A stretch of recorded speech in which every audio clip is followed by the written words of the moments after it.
Hi, I'm Katerina Botel from the Communications Department at the European Council on Foreign Relations, and with me are Dr. Solana, who is former EU High Representative for the Common Foreign and Security Policy, Nick Witney, Senior Policy Fellow at ECFR, and Hilmar Linnenkamp, who is Advisor at the German Institute for International Security Affairs.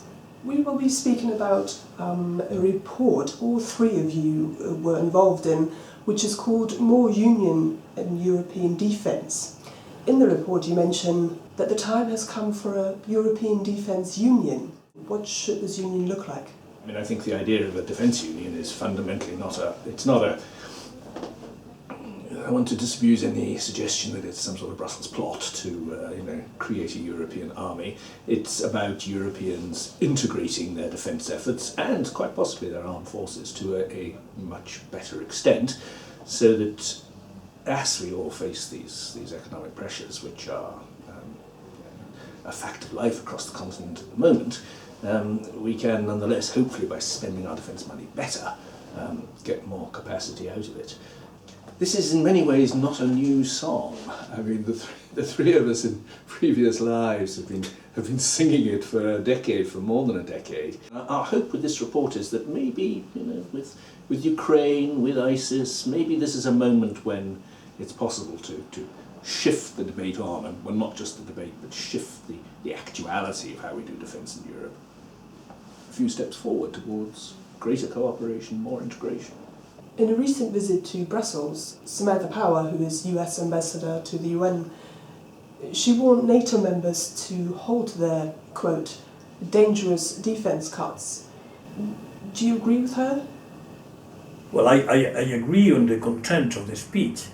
The speech had much more content than just that phrase.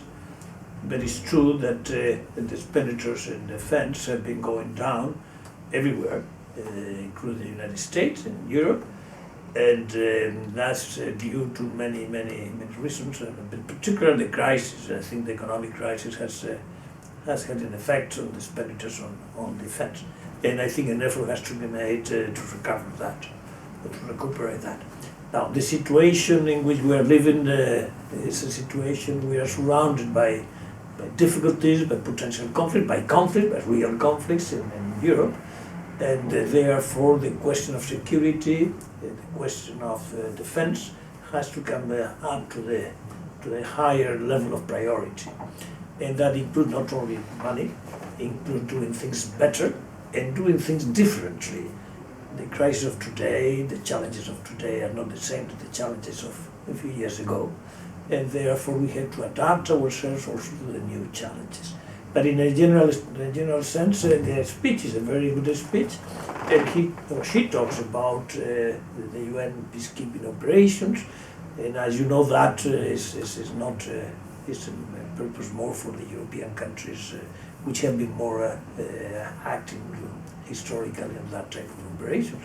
And therefore, yes, we have to assume that responsibility, and I hope very much that this document that we present will mobilize at least the thinking of people to try to act in that direction. Do you think the EU should become more militarily independent from the US? Yes. I think for long it has been a goal in Europe to become less dependent on the United States in many respects, in general foreign policy respects, but also in economic aspects of our transatlantic life. And for example, the TTIP negotiations are not meant to make these dependencies stronger, but rather to make a better market and a more effective market possible.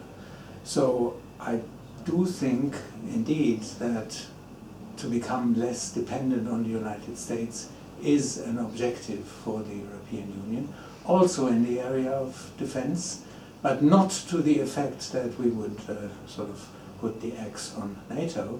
No, not at all.